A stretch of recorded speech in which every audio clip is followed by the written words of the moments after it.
Now is the time on Sprockets when we dance and learn to throw. It's actually not bad. We're working out some, I think I see a reboot here. What operating system are you running, sir? Give me a break. He said, yeah, but the follow-on words weren't really believable. Still booting? No, it's not still booting. It's trying to cram a bunch of bits into its fucking memory.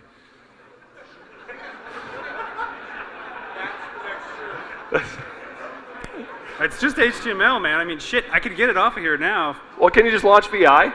Like just read it? Or does Emacs interpret HTML natively? I'm sorry. It does. You're like, yes, it does. While it reads your mail, it will display web pages. There we go. Fuck your mom. Sorry. Oh. Damn. I bet there's a...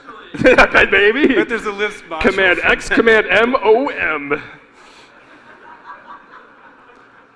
so you can do your thing. I can do my thing. So you're ready. I can do an intro and okay. This is Joseph Lorenzo Hall. He's going to give our keynote tonight. I'm always very grateful that ShmooCon keynote invitees accept, because we're an odd group of people. We also ask you to come on a Friday night as a last talk to come in and give a keynote, which doesn't really feel like the keynote spot. You look at RSA and their 15 keynotes, and they're all kind of during the day when people are awake and sober. Here we're like, no, you've been drinking a bit. Come watch this guy talk. So Joseph's here. We're super happy to have him. And I think it's actually very timely to have him because there's an awful lot of attention on cybersecurity in this town now, right? There was a little bit of attention like at the Pentagon and some other forts and places like that over the years, but now the Congress critters are paying attention and the regulators are paying attention. And it's great because we need help, and it's terrifying because, I mean, because people like Ted Cruz are now the head of the science board for the House, right? Like, you know, so sorry if I offended anyone with that, but, you know,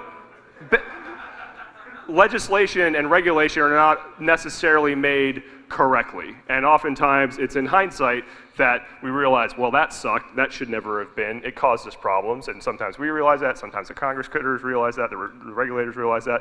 Joseph's role, and why we're happy to have him here, is to try to make sense of all that and bring together the technology and the policy and the important social issues and try to help make Washington a little more sane when it comes to cybersecurity, which I think we can all agree is seriously needed. So with that, I'll turn it over to you, sir, and good luck. Appreciate it.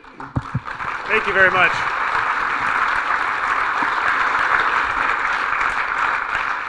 So my name's Joe. I'm from CDT. I'm the chief technologist. This is my first keynote ever. It's my first ShmooCon ever. And so I've always wanted to come to ShmooCon. I've never had a really good excuse. I used to be an academic and felt like I needed an excuse to go things. I guess I don't need a fucking excuse anymore. So if anything, hopefully you'll get something interesting out of this. So before I do anything, if you get one thing out of my talk, and here's where I'm going to need audio, and I'm doing my volume up and down, which should go, but it's not, so I'm assuming there's probably no audio here.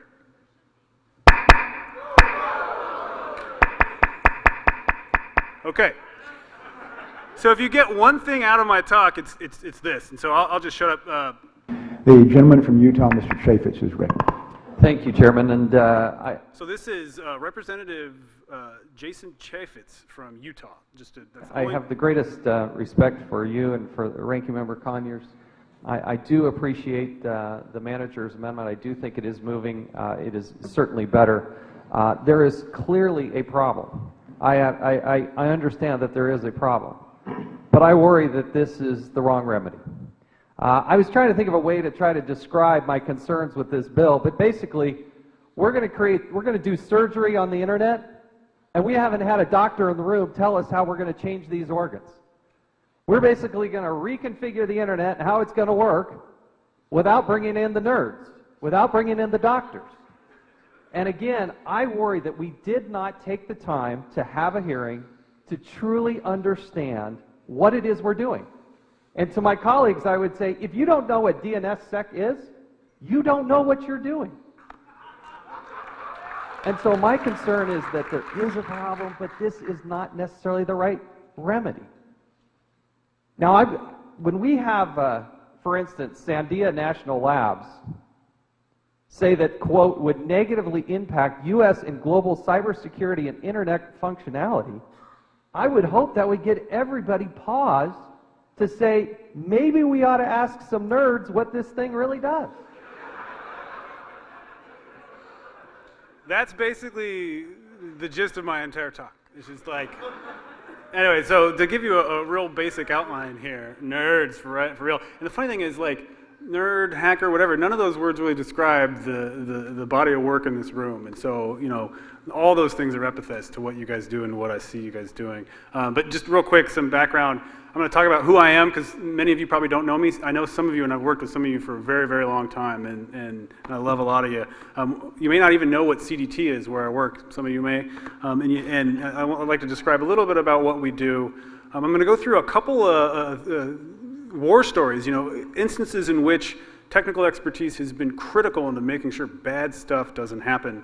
And then spend the bulk of the time on sort of coming battles that we have lined up for this year, and definitely including the sort of really troubling CFAA stuff we've heard about this week, the Computer Fraud and Abuse Act, this stuff that will make, you know, hacking and doing security research a whole lot easier if it sort of sails through. So some quick background, who am I? I actually have a background in hard sciences, in astrophysics. I modeled planetary atmospheres in Fortran 77 for a really long time, which is a pain in the ass, no dynamic allocation of memory, anything like that. My first publication was in Science, which is kind of cool. We discovered clouds on a moon of Saturn called Titan. I actually, in the middle of my grad school career, I went to this talk by my future PhD advisor, Pam Samuelson at Berkeley, that said, the whole talk was about how the DMCA is inhibiting cryptography research. And I was like, man, I read about that stuff on Slashdot. I don't even know if Slashdot's a thing anymore, but man, I used to read it all the time on my lunch, right? And I was like, wow, people get paid to do this stuff that I sit there and read about on my lunch. And I realized that what I really wanted to do in my life was to help people. And I don't know if that resonates with any of you. It may. Great. And how the hell can I do that? So I changed what I was going to do, and I ended up getting a PhD from UC Berkeley School of Information. Two lawyers on my committee, David Wagner, who some of you might know, just such an amazing man, and then Coy Cheshire, a social psychologist, also an amazing man, whatever. And Pam and Deirdre are just awesome people. For my PhD, I like to tell people casually that I hacked voting machines, but man, that in this crowd, that is not true by any means. If you read my thesis, it's all about basically policy hacking. It's ways to sort of uncover what the black box does. And so it goes into, you know, is open source the answer? Well, no, it's rarely the freaking answer to like learning how things work. I mean, it helps, but it's not gonna make sure that something does what it says it does. Stuff like that, contractual arrangements, and then something I think that is as important to voting as the secret ballot has been, this notion of risk-limiting audits or statistical recounts, which I think is really going to change elections for all of humanity and anyone else, any aliens that happen to be listening into the research we do. I do a lot of work in a bunch of areas. Some of them are listed up here: consumer privacy, health tech. I still do some e-voting. I still do some space policy occasionally, which is kind of weird. You want to talk about something that just doesn't move a whole lot. That's one of them. Although, man, with the manned space stuff, maybe not. You can kind of think of me as half a lawyer and half a computer scientist. I know enough about both to sort of be competent in them. If I walk in a room of computer scientists, they think I'm a lawyer. If I walk into a room of lawyers, they think I'm a computer scientist. So maybe there's something wrong about that, but who knows? You know, I can talk about formal verification. I can talk about, you know, in rem jurisdiction, crap like that. Whatever. So CDT, what is CDT? We're part of a sort of a genre of digital rights organizations. We focus on research and advocacy. Our two strengths involve convening folks, so bringing people together to, you know, come up with things, you know, ways to make the world a better place or to make the world not as bad as some people want to make it. And expertise. We have a lot of in-house expertise in the things that we work on. We have sort of a curious way that we're supported. We get a big chunk of our money from grants from foundations. We get a big chunk of our money from companies. And so some people will consider us a trade organization, and you're welcome to think that. But we don't take money to say anything on anyone's behalf. We'll take your money if you like what we say, and by all means, you're welcome to support us. But please, there's plenty of people working in this area, EFF, ACLU, Access, folks like that. the thing that sort of drives us are these principles I've listed up here. We really think that the internet and digital technology empowers people. These things can help change the world. We always are trying to find collaborative solutions. If you can show up, like for example, we have this coalition that includes the Heritage Foundation, Americans for Tax Reform, ACLU, and CDT. If you can show up in a Congress Critter's office with that kind of a coalition, they will listen, no matter who you are, that's it right there. And some of what we do is never public. We kind of play the inside game. We often will meet privately with folks and work things out and try and say, look, this is the way it goes. We often, a big part of what we do, and people that are academics who work with us know this, we try and make, like if you get asked to testify, we try and make sure that it's as easy for you to come to DC and just say the things that you work on and the things you believe without having to deal with any other crap. And maybe you'll come back and like Representative Chaffetz actually said, help, be one of the nerds they bring in. So some people may have a sort of you may not really understand, what is tech policy? It's not this really mysterious thing. It's the rules that we set about the technology we use. It affects you, especially if you end up on the wrong side of a prosecutor or something like that. It's not just laws. It's really important to recognize when people talk about policy, it can be just agreements people make. The famous one I like to talk about is, one person cuts the cake, the other one chooses. What you're doing there is you're aligning incentives for the best outcome. You're making sure that the two sides sort of come to some meeting of minds and both people either walk away happy or just a little bit sad. But this can often prohibit certain things. So for example, you couldn't take satellite imagery that was a sub 3 meter or sub 1 meter resolution for a long time because of US and Israeli national policy, because they didn't want you imaging things that were that small. But it does mean eventually we're going to have to think about really serious things. So for example, at some point you'll be able to molecularly print things like sarin gas, things that are effectively weapons of mass destruction. To what extent should you be prohibited from doing that? To what extent, can you control that? Do we have to sort of come up with sort of a new collective social contract to make sure that if you're printing effectively nerve agents in your it's probably not a good idea in your bedroom or your living room, we got to find a way to do this or we're going to destroy ourselves. And then it even gets to the more the not so esoteric things. For example, there's someone in our community that I respect a lot who has and I won't mention their name, who has a tutorial online about how to buy a pager off of eBay, solder some leads in the right place, and you can actually eavesdrop on all the pager traffic around you. Now, just because you can do a thing doesn't mean you should do a thing, and that is wiretapping. You're one disgruntled prosecutor away from having a really bad time. Anyway, so that's just a really basic introduction. So now I want to talk about some of these war stories. So the first one is the one that I led with, the SOPA and the DNS. This was a set of bills in 2010 and in 2011, the first one introduced by Senator Leahy, that effectively, the whole premise was to keep people from sharing stuff that was copyrighted that mostly the big content players didn't want to see being shared. And it allowed the federal government to seize a domain, which means basically point that domain somewhere else and lock any ability to change where it points to. At that time, the folks at CDT heard from the technical community, they're like, this is pretty crazy. How do you just come in and seize a domain name? It's not going to work. You can still, even though if you block a domain name, you can still get access to the stuff, either by using an IP address, something that may be shared or whatever. You could use a proxy in another country that doesn't have that kind of jurisdiction. But getting around those kind of blocks can actually pose pretty significant security risks. You may be in a place where, that proxy may not, have the same kind of security guarantees that something else may have. There's also a pretty significant risk of collateral damage. Names have a lot of dependencies. Something that's .net may collide with something that's .com, and if you pull one out, they may not work anymore. And it actually kind of looks like the threats that things like DNSSEC, whether or not you like DNSSEC or not, actually looks like the things that DNSSEC is trying to stop, right? So that looks like the government basically attacking the DNS. That bill was killed in 2010 by Senator Wyden. Awesome. He's such a good guy. And then in May 2012, Senator Leahy basically redrafted it. It wasn't very different. Called it the Protect IP bill.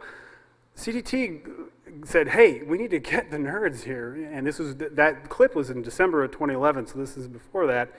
We basically said, let's get the best people we can find that know stuff about DNS, and this is the 6 people right here.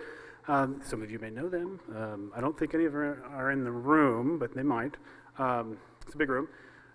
Anyway, this whole thing was basically reiterating those technical concerns, and then Representative Lofgren from California actually said, "Hey, Sandia, what do you think about these concerns?" And Sandia said, "They're exactly on point." And that's where you get everyone sort of recognizing that the technical reality is not something that's a partisan thing. It's not something you can really spin. You know, that's the way it is. You can quibble with certain things, but in the end, that has to sort of win the day, because if you break the internet, you don't want that to be the legacy of your legislation. Backdoors, man, oh man. The FBI has wanted backdoors for so long. They've tried to argue that they need backdoors since the 90s. And then it was more about, using strong crypto through everything we do is going to be really dangerous without a way to get access to that stuff. People use telephones and we can get access to that, but they start using these novel encrypted ways of communicating. We can't get access to that stuff. Sound familiar? You may have heard some recent things like that. They proposed a series of things: key escrow systems, key recovery systems, a variety of things. The government holds the keys, a private entity holds the keys, and then people like Matt Blaze came in and said, "Hey, I can take your proposal here, the Clipper chip, actually turn it into a really good, not really good, but a decent encryption device with no key escrow involved at all." But even despite that, they were tweaking and modifying these proposals, trying to find a way that would make it palatable. It's another thing we did. Alan Davidson, who now fronts the New America Open Technology Institute, got a bunch of people together and said, "Look, we really got to sort of put a nail in the coffin here and talk about, what are the security implications of having like all the keys to every communication in a building somewhere, or even half, a sharded chunk of the keys in one building and another building somewhere else. What are the implications of that?" And these guys emphasized that, one, this isn't going to work. People can roll their own stuff, and there's nothing you can do about that. 2, people are going to be able to buy it from places, the rest of the world, where they don't have this kind of a law. And then 3, retooling our entire communications infrastructure to do this kind of stuff is really expensive. You don't want to do that. You want to sort of build off of things that we have. But the FBI is still arguing that they want backdoors. They've changed the way they talk about it. In the past years, they've talked about how they're going dark. And when you hear them talk about this, they say, we can wiretap phones. People used to communicate over phones. They're increasingly not communicating over phones. That means our ability to eavesdrop on those communications is being dramatically reduced. Meanwhile, the NSA is grabbing all your stuff. They've been arguing that they've been going dark for a while. In fact, we actually argue they've been going bright, in the sense that, you don't use the phone so much. You use many other ways of communicating. We walk around with these things that emanate signals all the time. And in fact, there's a lot more things you can do with that stuff. Location stuff sent over the wire, and with all that stuff, there's a very lower level of protection. Your telephonic real-time communications are protected by the law pretty strongly. Where you're at, your location information, other kinds of metadata you emanate are not so much. And in fact, these kinds of backdoor proposals actually make the key escrow not seem so bad, right? Key escrow is the kind of thing, as a technical person, as long as I know a little bit about the assurances I have from the escrow or whatever, I could probably design that in a way that's not going to suck too bad, but you still have these trust issues there. Last year, we decided, well, okay, we're going to have to do this again, and we got basically the best people we could think of are fine, and I'm really sorry if you're not on the list. It was a real pain in the ass to get all these people to agree on all of this, right? For example, can you say the word backdoor? I really wanted to say the word intentional vulnerability, which is like a total oxymoron. Why would you ever intentionally make something vulnerable? And the cool thing about this is that, here we said some similar things. This isn't going to work. This makes things very insecure. Not only that, but a lot of the things that you want to tap are going to be open source tools, are going to have open source components in them where you're going to be able to see backdoors, rip them out, build them yourself. You can still get them from another country, and things like that. And part of the trick here is like, this is the kind of stuff that we'd really love to work with you all on at some point. Is, you can tell from this list, there's some big names in here: Bruce Schneier, Phil Zimmerman, Edward Felton. There's some that may have more cachet in this room than they'd ever have on Capitol Hill. The Eric Rascolas of the world. Some of these people you may not even know. Navroop Mitter, who's the CEO for Griffin, I believe, and Hovav Shacham, one of the best applied/theoretical cryptographers that I know of. Micah Scher, a former student of Matt Blazes, who's now a professor at Georgetown. Anyway, that was a month before Snowden, which is really interesting because Snowden, and all those revelations did more than we could do with this one report, but this still stands, and it's still a really cogent way of saying, hey, don't do this, man. Don't even think about doing this. I forgot to talk about this. So in 2013, some of the proposals that they were putting forward for these backdoors were interesting. They know that the one thing that we really hated about the key escrow is you're doing it to everyone. Every single communication device is going to be sort of mandated vulnerable.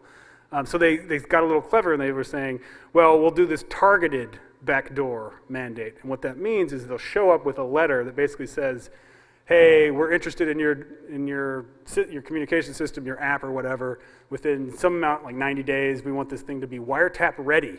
And if you don't, you're going to face increasing fines. And some of the stuff was just crazy. For example, the first proposal we heard of that came out in the New York Times was, if you don't make your thing wiretap ready, you get a fine that's $20,000 that doubles every day indefinitely.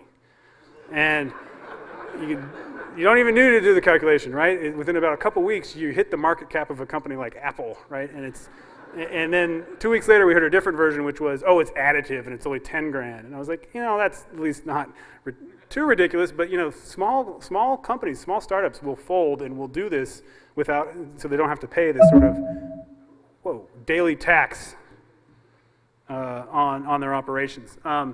Anyway. So the last thing I'll talk about really quick, and then we'll move on to the things that I think are coming, and I definitely want to leave plenty of time for questions, discussion, whatever you want to do. Last year there was a couple of really important Supreme Court cases. Hopefully some of you heard about them. We were involved with this. The EFF was involved with these. ACLU was involved with these. Basically, the issue was, if you get arrested, if you get pulled over, whatever, and subject to arrest, the cops can search your wallet, and they can search your body. They can do a bunch of things. Can they search your phone? Can they search a laptop inside your bag, which was not part of the case, but it's very similar kind of a situation. To what extent can they search stuff that is on your person that is digital? The Fourth Amendment requires you get a warrant before you do some of these really deep, really invasive kinds of searches. And so just being arrested, it's very easy to get arrested. I've been arrested a couple times. It's unfortunate if I don't recommend it, try to avoid it if you can. But inevitably, like, being a smartass is a great way to get arrested. Slapping a cop horse's ass is a great way to get arrested. That's actually assaulting an officer, by the way. I did not know that. But there are some limited exceptions when they arrest you, and they can search some stuff, specifically if they think there's a danger to the officer. I mean, what's going to be dangerous in your phone? Maybe you have a script that makes your battery do something and it blows up. I don't know. Evidence destruction, so remote wiping and stuff like that. Us and the EFF, along with the just brilliant help of the Yale Constitutional Law Clinic, submitted what's called an amicus brief. This is something where in a court case, you have the people duking it out, and we come in as an amicus, which is Latin for friend of the court. You come in and you say, hey, these guys are fighting, but you may not actually realize there are bigger issues at stake here. There are other things you need to think about. And we talk quite a bit in this brief about the technical stuff, in the sense that just consider how much stuff you keep on your phone with you every day. If you've had a phone for a very long time and you've successfully migrated from one phone to another phone to another phone, you may have years and years and years of stuff on your phone. It's a big deal. It's a big part of sort of your digital identity, your digital self. You should not just, by getting arrested, have all that stuff subject to someone going through and trying to find any evidence of criminality, even if it's photoshopped, right? What are they going to know? And the other thing that I thought was really important, and we didn't focus as much on this as another group, Epic, who are just awesome, did, which is if they're dinking around on your device, it's very hard for them to know what's on your device and what's in the cloud, right? And so they could be searching your device, but in fact they're searching stuff that could be on your home, it could be something that's not really anywhere, it could be sharded across a whole bunch of places. And that's the kind of thing that we really need to think about. You don't want to be pulling in arbitrary amounts of information at this very sort of basic kind of search and arrest kind of a situation. Now, the Supreme Court luckily came down unanimously on the side of privacy there. It's one of a few cases recently where they've been really, really amazingly pro-privacy, and it's really good to see that. There are a couple others that did that. But the government is still really worried about device encryption. To what extent can you encrypt your device and not give them access to stuff, even if they have something from a court that says they deserve access to that stuff? And they're also worried about remote wiping and sort of the fabled dead man switch, which I haven't ever actually seen one really work very well for a mobile device. Something where it has to send a signal out every so often, or wipes itself or receive a signal. They're worried about those things. I don't see evidence for those being used by criminals, but whatever. I'll skip that one. So, focusing on some of the things that are coming up, encryption and encrypting the net is going to be a really big deal. Since the Snowden revelations, I think it's just amazing what we've realized and how much protection you can get from encrypting things as they go over the net. I think Ted Hardy at Google actually said it really good. He said, "We've become addicted to clear text. We do all these things to clear text in the middle of the network that sort of violates the end-to-end principle. Optimization on mobile networks to sort of, reduce the size of images, caching in general, inline caching, protecting exfiltration of data out of a network. The opposite, making sure bad stuff doesn't get in your network, malware detection, ad injection, taking HTTP requests and injecting ads like they do on some planes and stuff like that. There are some real fundamental tensions here. I don't know a way, and maybe someone else does, of doing caching in a way that sort of supports the end-to-end and doesn't leak stuff about what people are looking at.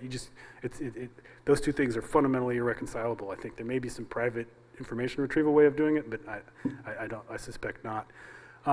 And the funny thing about it, when I talk to people about encryption, they're like, "Oh yeah, everything should be confidential," and I'm like, well, confidential is great, but at the same time, it's the integrity concerns, especially injection. We saw the NSA just have a field day with real-time injection to get access and escalate into outside of browsers and stuff like that.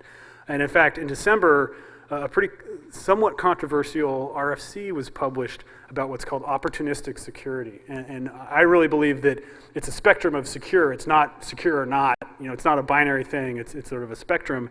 And this was sort of saying, look, you should encrypt at all times and encrypt in an authenticated manner when you can. But don't think that authentication has to be something that keeps you from doing, a point-to-point encryption, because you can still detect active man-in-the-middle attacks and other kinds of things. And I think that makes a lot of sense, but I know there are people who just totally disagree with that, like most of the Chrome security team, I think, disagrees with that.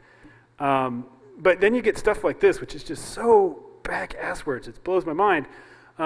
Companies like satellite companies, thank you, Chris Segoyan, if you're in the room, for having Yahoo encrypted by default, because when you encrypt Yahoo by default, apparently everyone shits the bed, so to speak. And here, Viasat is a satellite internet company that has this thing called Exceed, and their response, this is a slide directly from their presentation, is we're going to build a man-in-the-middle browser. It's basically a forked version of Chrome that does a whole bunch of stuff in sort of a trusted proxy, don't worry about it, kind of a way. And they say, do we think this is superior to forging certificates and doing man-in-the-middles, is shipping them a whole browser. It just blows my mind, the stupid that is there.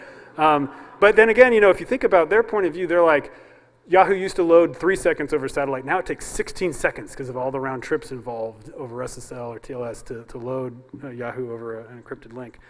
Yeah, okay, but I think you need to explain to your customers how sending stuff up into space, is a pretty serious way of getting internet access, and there's going to be consequences to that. And anyway, but it's funny, I just love this door hanger here that says this is a secure website. exceeds the service, the browser, will be privy to any secure information you enter on this site. It says, no thank you, do not decrypt, which basically means, yes, I would rather be fully secure. Anyway, there's a whole bunch of things around hacking that aren't sort of the hacking concerns that a lot of you may have that you should know about. If we can't have backdoors, and I really think it makes a lot of sense not to have either blanket backdoor mandates or targeted backdoor mandates or anything like that. I want to know that my communication services are secure. I can run to whatever point you can. How is law enforcement actually going to accomplish access in the cases where they really need it, where everyone in this room would agree, damn, man, get that stuff, right? They're going to need to do something like targeted exploitation, and this gets to the Bellevin, Blaze, Landau, and Clark kinds of ways of thinking, which is, all our software has bugs. Use those bugs to get access to bad guys' stuff. Don't use, sort of backdoor mandates to do that. But in order to do any of that, even if you accept that there are just one case a year where they need to do that, they're going to need to either buy 0 days or they're going to need to develop 0 days. And how should they do that? This is something where I'd love to engage with all of you on this. Should they disclose as soon as possible to vendors? So that means that the government's going to be paying top dollar for these 0 days and then disclosing them to vendors. Maybe that means that what you'll have is, on balance, things get fixed faster. That seems good. You're getting bad guys in these cases where there are really egregious things, but you end up getting things fixed faster. That sounds great. It's really subtle though, right? And it changes, and there's this whole level of economic analysis with the markets for 0 days that, frankly, I'm just not, I don't know a whole lot about that. There's also this tendency in DC lately, it's been like CrowdStrike is a big proponent of this, and they've been talking about this quite a bit, which is, hacking back. And in fact, the former head of the NSA, General Hayden, recently said, hacking back should be like the digital equivalent of the stand your ground laws in places like Florida.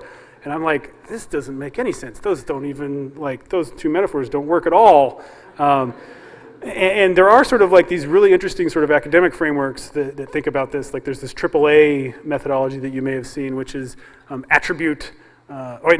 annoy, attribute, attack, and sort of a spectrum of the invasiveness of things you do if you're going to be hacking back, whereas annoying is stuff you do in your network perimeter, black holing, all sorts of tricky things you do there, making fake documents, stuff like that. That sort of gives no one pause, unless you're infecting folks who show up. Even then, I don't know. We can talk about that. Attribution and attacking is where you get, attribution, you can do things with web bugs and other ways of making network connections out. And attacking, what does that even mean? The closest I've heard people sort of articulate it is a non-technical person, Stuart Baker, who talks about things like people who are attacked should be able to go get their data back. And I don't know what that means. I think what it means is you go and you intrude yourself into the network you suspected took your stuff, and then you calculate all the signatures or checksums, and you find your stuff, and then you securely delete your stuff, and hopefully you don't take down that system. I don't know. Who knows? And so that's like industry that wants to hack, but the government wants to hack too, right? And in fact, they're trying to do something, and this is really obscure, right? This gets into the stuff that we work in every day, which is almost as esoteric or as detailed as sort of like the BIOS hacking stuff that we were just learning about. They want to they want to amend something called Rule 41 of the Federal Rules of Criminal Procedure. So what the hell is that? The Federal Rules of Criminal Procedure basically say, here are the instances in which you can get a warrant to go seize evidence. That's Rule 41.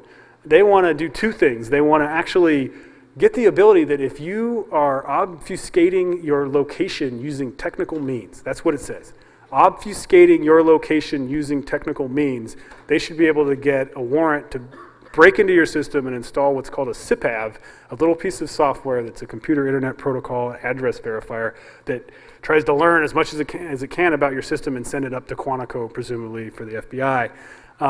That's basically, if you're using, think about how many ways you could be obfuscating your location using technical means. They don't even say, is it geographic location, is it network location, and even then, maybe I'm just nitpicking, but anytime you use a VPN, you could be doing either of those things, right? There's a whole bunch of ways that you can be doing that. Is that the thing that should trigger the ability to get a warrant to break into your system and install this stuff that roots around your computer? There's another piece about forum shopping with botnets, but I think I'm just going to skip that. Unless you want to hear about it, but you can ask me later. The Internet of Things is pretty freaking exciting, man, and you can't tell you how many sort of the industry side, you see, like freaking CES. I was in Las Vegas for a day earlier this month, and it was just like IoT, Internet of Things is going to be everything, which is hilarious because at DEF CON, I think the IoT in generally like scares the shit out of the people in this room. I mean, these are little devices that are like, you take all these little pieces of hardware, all these little pieces of software, you put them together, and you get this thing that may work for maybe like 6 months or something. Some of those companies are going to go out of business. Some of those pieces of software or hardware are going to be shared across a lot of devices. And so if one of those is vulnerable, you're essentially weaving vulnerability throughout your entire environment if we don't do this right. I'm really, really glad to see people like Josh and others doing I Am the Cavalry and Build It Securely and Open Garages, please. I mean, I kind of think of it as a collective civil cyber engineering corps. And if you don't like the word cyber, just replace it in your head with computer and network, and then you're set. Who gives a shit? It's shorter, fewer syllables. But it's kind of like we almost need something like that, like a volunteer fire department or something like that of the internet. But in general, I think this is even bigger. And I'm starting to see this everywhere. It's bigger than creating sort of a framework for developers to do things securely, or a framework for people to work on technical projects in a way that doesn't expose the world to bad things. I'm seeing this more and more, and we really, more and more people out there really desperately need sort of the intuitive grasp on technology that you'd get in sort of in your physical environment by living your life every day. Not to jump off something that's too high and things like that. I don't know how to do that, but I think part of it is like the people in this room. With each interaction with another human, like for example, if someone is frustrated with something, and I know a lot of us do tech support for our families, uncompensated except for love, right? But even then, I'm starting to there's got to be things we can do. For example, don't just do things for people. Sit behind them and say, hey, go do this. Don't even touch their computer. And by doing it, I've seen this with a couple people, they start to learn how to sort of, tinker around and figure out and solve problems, God forbid, on their own, But they need sort of the familiarity with this kind of stuff to do that. And we got to find ways to do that kind of a thing. Yeah, and I should say a couple more things here. Is just that it's so easy. We spend so much of our time breaking stuff. We spend so much of our time tearing things down and sort of going on to the next thing, right? And I really think you gotta build things, man. And they don't have to be the same things you break. They can be social things. They can be normative things like, hey, don't do that, asshole. They can be things like that. They don't have to be technical by any means. So this is the slide that I spent the most time thinking about this week, because I didn't expect this to happen. But on Tuesday, President Obama and his administration came out with a set of amendments to the Computer Fraud and Abuse Act, the CFAA, which is the one, yeah, right? Boo. And for a while I was like, man, it can't be that bad. Why would they do all this stuff? I mean, it just doesn't make sense why anyone would do that. But I really think my bottom line here is believe what you heard. It's bad. It looks really bad. And I think folks like Kurt and Nate from EFF should be able to talk a little bit more about this. I don't know if that's exactly their specialty, but because I'm not a lawyer. But anyway, things like, for example, if you knew Aaron, it's still pretty fucking raw, and Aaron was an awesome guy, and to see him having 11 or 12 counts of the CFAA that additively added 5 years on top of each other, and he was looking at that, even if he could get through the trial and stuff like that. It was just, despite if you think what he did was legal or illegal, it was just so disproportionate in terms of a sentence or a possibility of a sentence or anything like that. And they've just doubled it. So now you can face upwards of 10 years It was a felony crime for violating the CFAA. Not only that, there's no more freaking misdemeanors. It's not as if the prosecutor can say, hey, you seem like you're otherwise pretty good. We'll just chalk this up. They they don't have any leeway anymore. The basic violation is now a felony, a criminal felony, not a misdemeanor. This is the thing that really sucks. There's this part of the CFAA that criminalizes sharing password lists for whatever reason. And they've expanded that to go so far as to criminalizing sharing information that then aids an attack. So if you share something and then it goes on to later be used in an attack, you just committed a crime. And that is the most basic thing that people in this room do and that you need to do to protect systems. You need to do to learn about how systems work. You need to do to sort of triage your exposure if something happens, right? That is just extremely troubling, and it's hard to know what the impetus behind that was.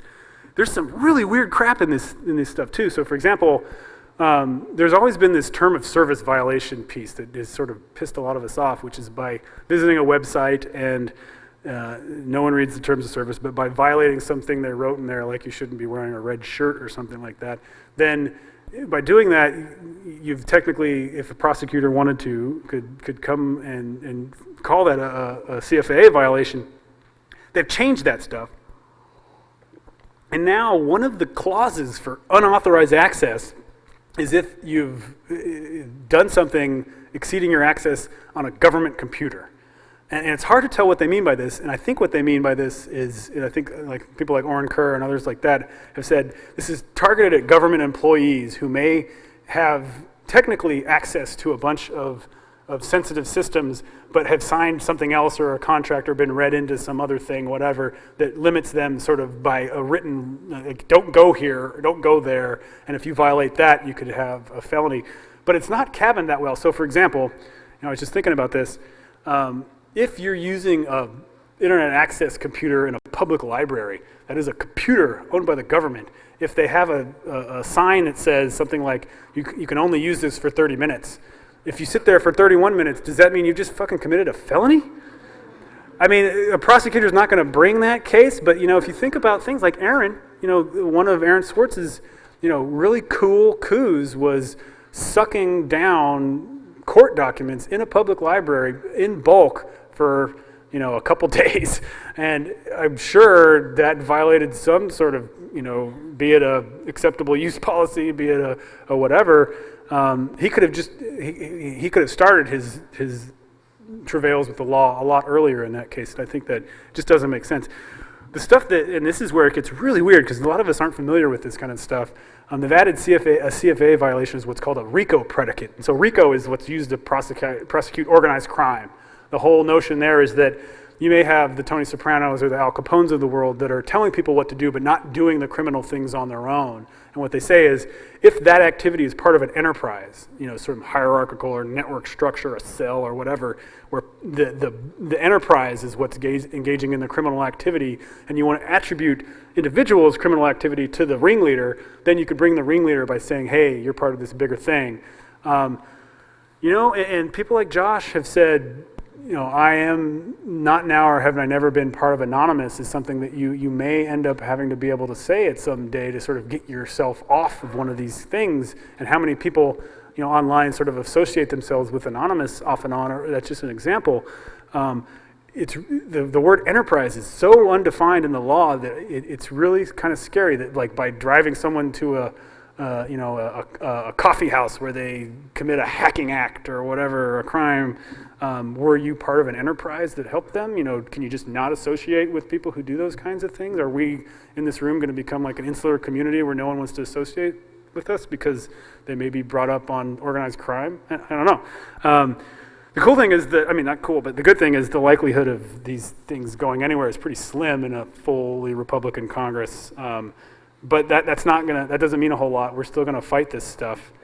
And my last sort of thing to say is, if any of this has interested you, if any sort of where the technical hits the law kind of stuff is interested you, consider, working in this space. A lot of us are hiring technologists, and I call myself in my heart of hearts a policy technologist, but no one else does that, so I have to call myself a chief technologist, whatever.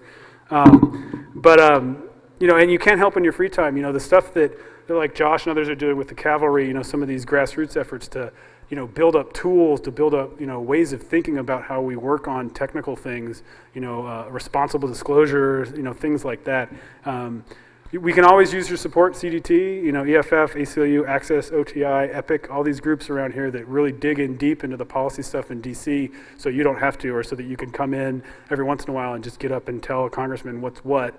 You know, we'd love to get your help. But I really think it's more like, you know, with every interaction you have with somebody, and it sounds really, you know, kind of silly or kind of altruistic, you got to think about, okay, is there a way I can structure this that can teach them? You know, we're not, you know, on some level we are stewards of the technical stuff. We find the stuff, we fix the stuff, but on another level, it'd be really good to sort of formalize a way of interacting with people that, you know, it's just simple, like, think of yourself as an educator. You know, you may be a hacker, you may be someone who works in security, but at the same time, it would be really good. Also, if we could spread that throughout all of society on some little level. I talk to people, I say, I'm gonna build a tiny technologist within you, and what I mean by that is, you may think, oh, computers aren't my thing, and that's obviously very few people in this room, if anyone, but tiny little actions, I think we can slowly make sure that this is part of your social fabric, is thinking about, you know, think before you click, stuff like that, right? You know, there's a lot of good things you can do. And so that's just, you know, bring in the nerds, and we're good at tearing things apart, but I think it's time to start build, not just technical things, but, you know, sort of a movement in the sense that, you know, we're here to do something different. We're here to actually help people. We're here to fix things. You know, there's a lot of different ways you can do this. And if you want to not do that, or if you want to sort of tear down other people's efforts, please don't. You know, I mean, we love constructive criticism, but at the same time, when it comes to you know, just tearing people apart, you know, that it's just not going to be helpful. Anyway, that's sort of a mysterious way. Thank you. That's me. This was all HTML, even though it didn't work so well because of my computer. There's my PGP key and everything else.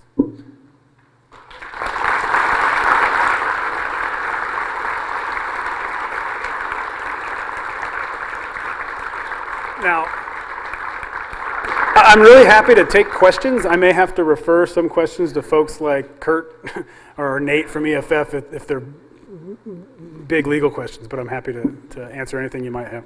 Even if it's not about something we covered on here, because I know about a lot of crap that happens in DC. Sir? Do you have any involvement or do you have any input on the questionable legal methods that the FBI may or may not have used to capture the drug pirate Roberts? Cool. So the question was, do you have any input or some other verb about the questionable methods that the FBI used to capture the Dread Pirate Roberts?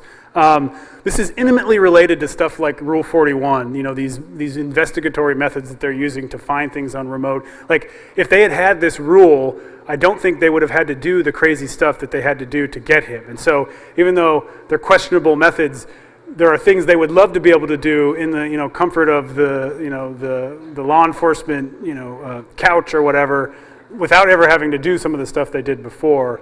And by questionable, do you mean what part? I guess I should have asked you back, what part? The legal questionability, because they haven't yet revealed, and obviously they're probably not going to reveal to us, how they were able to decipher the data. So questionable. So this is, you know, this is fascinating. So I'm going to answer your question, not answer your question at the same time. So what he said was, they haven't disclosed yet how they discovered where Dread Pirate Roberts was, where his servers were. We've heard some rumblings about it being through a CAPTCHA, you know, an undisclosed CAPTCHA, but we've heard other people talk about how the network architecture was such that it shouldn't have done that. Everything should have gone through the hidden service. So I guess I should say, first, I don't know. The second thing I should say is that we're really worried about the level of disclosure in these filings that the government does. They will say stuff like, we used a computer network exploitation tool. It's like, what the hell does that mean? You know, and part of it is they don't want to give away their sources and methods. They want to be able to use that over and over again. I have some sympathy for that, but it makes it really hard for us to evaluate how damaging, the potential for damage that kind of a thing could have. You know, if you misattribute who you think Dread Pirate Roberts is, you know, it's very different, obviously, in the digital world and the physical world. You know, if you're a cop breaking down a door in the physical world, you can be pretty sure that by breaking down this door, the whole building's not going to collapse, or that all the other buildings around it aren't going to collapse, or that thing you thought was like a single-family home isn't like a command and control system for a nuclear power plant or a steel factory in Germany or something like that, right? And so it's really crucial that we get information about how they're conducting these. You know, we all know how they break into houses. They use battering rams, they use flashbang grenades. We don't like that, but at least it's not a mystery about how they do these things. And actually flashbang grenades can set things on fire, right? And so there's this ongoing conversation about that right now. We don't know if they're doing the flashbang equivalent in these cases. We just have no idea. They're often sealed, they're often ex parte, which means that only the government makes a filing to a judge and no one ever gets to see it. Sometimes they're unsealed, sometimes they're disclosed on accident to us, but we don't have a lot of information. So I should say, I would love to know more about that. I don't know how to know more about that without leaks, without, basically some sort of precedent that says we deserve to know how you're breaking into people's shit. Sir. Yeah, you talked about the president's proposal for a State of the Union address. How much do we have to worry about that actually becoming law, and what can we do to try to prevent it? So I was going to say, you don't have to worry very much, but I don't want to make everyone feel like, oh great, well we don't have to worry about that. What I mean by we don't have to worry very much is that when a Democratic president puts some proposals forward and you have two houses of Congress that are controlled by the Republicans and they have other ideas of things they want to do, then it's very unlikely that it will see the light of day like this. But we're going to treat it as if it's real, and we're going to actually make arguments that say, look, this is too far, this is ridiculous, this is going to criminalize, staying too long on a library computer and stuff like that. So you don't have to worry too much, but stay engaged, read deep links on the EFF, read our blog, we'll keep you updated. There may be a point, if it gets to it, at which we're going to need to really sort of show the community to the world in a way that people can understand, we're here to help. I hate to sound so hippie about it, right? I mean, I left California exactly for that reason. But on some level, it's really important that we show that hackers aren't people who just break things. That hackers, part of breaking things, part of doing that is undergirding the infrastructure of society. We're using all this crap for it, but we need to have a way of selling that to people and talking to people about that. And that's a real challenge. I don't have really good answers for that, but I'm thinking about it. Yes, ma'am. As an individual bit, what's the best thing that we can do to help move this in directions that we want? Is it writing our congressman, or is it running our own mail servers, or is it something new? Yeah, so as an individual bit, what can you do to help the most? It depends on what aspect of this, because fortunately there's so many different things that are happening at once that you can influence them in a bunch of different ways.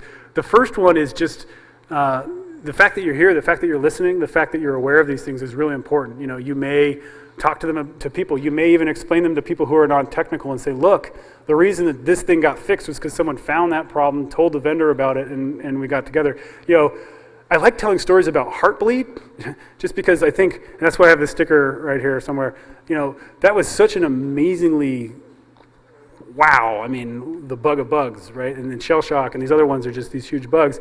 And there's ways to talk about that with people, I think, that help. I definitely think things like running Tor exit nodes, if you can do that, it's very difficult to do that in a way where you won't get lawyer letters or MPAA letters. If you're a Princeton student, by the way, you can run a Tor exit node on Princeton campus, thanks to Tom Lowenfeld. Come talk to me and I'll show you the exit policy you can use. It's pretty cool. They're very high bandwidth nodes. You can also give money to places like Tor servers, which their whole reason they exist is to run high bandwidth Tor nodes. I may not be the best person to talk specifically about how you can influence it, but come talk to me and we'll figure it out. And there's plenty of other people around here like Josh and others that can and talk about other ways that you can contribute for sure.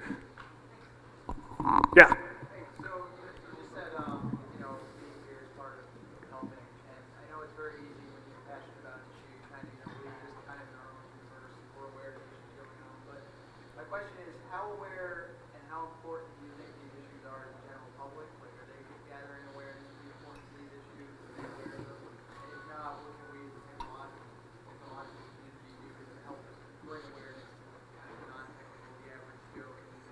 Yeah, so the question was, how aware is the general public of these issues, and what can we do to sort of raise awareness in the mainstream public for these issues? That is a really good question, man. On some level, you know, it's almost like we need a really high-paid marketing group to sort of spin, you know, our image, or I don't know what it is, but you know, I really think that by showing that hackers positively contribute to society, you know, like that, you cannot fucking argue with that. But that's not what the general public thinks. The general public sees data breaches, and you know, the crazy thing about these Obama laws is they're only people who are on U.S. soil, right? I mean, like, what percentage of crackers doing crazy stuff are not on U.S. soil? A lot, right? I mean, it's pretty big. So, man, I feel like I'm just not giving you what you want here in terms of advice, but I think that on some level it's thinking hard about, you know, try to talk to people, maybe. Try to talk to people that you consider the mainstream public, you know, interact with them and say, you know, or if you hear someone say, oh, those hackers or blah, blah, blah, or whatever, something negative, instead of like going pshaw, walking away or yelling at them or whatever, you know, say, well, why do you think that, you know?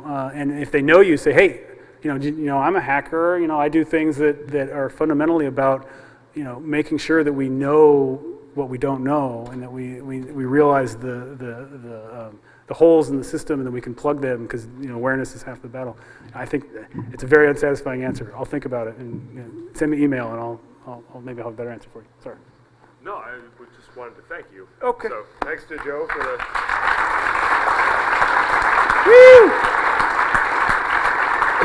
So every year, as a thanks to our keynote speaker, we give you a severed moose head. It has become tradition, and we would hope that you would hang it on your wall. This is in many an esteemed office, so there's a limited number, and congratulations.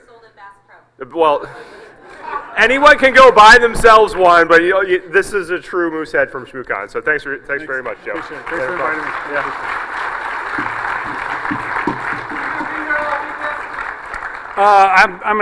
I didn't know that I was going to be the keynote, so I have to do things like hang blinds and crap like that my wife is making me do. No, but I'm going to try and be here for some of the weekend, like I think a bit on Sunday. But if you're local or if you're not, I'm all over the world these days. Just let me know. Thank you. I appreciate it.